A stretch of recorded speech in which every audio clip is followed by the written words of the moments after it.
When we look at Herzberg's hygiene theory, Herzberg proposed that there's two factors that influence employee motivation. So we have our motivators,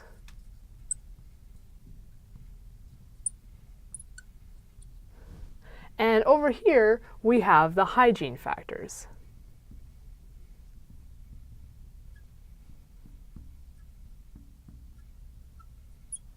When we look at our motivators, these are the value adds that we can bring to our workplace as leaders and managers. Things like recognition, achievement, advancement and growth.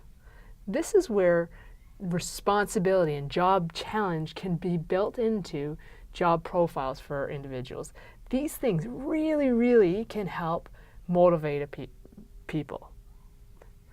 Generally, these factors very much create the opportunity to increase motivation within our employees. Now over here, if we look at the hygiene factors are those basic things. When we consider working conditions, our policy and admin practices, things like salary and benefits, supervision, our status within organizations, job security, the coworkers and the environment that's created, and the individual's, personal life that exists within the organization.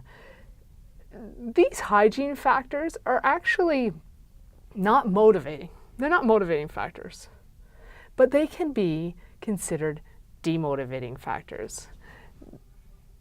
These factors can have all of the opportunity to decrease the motivation of individuals. So let's just note that. Potentially demotivating.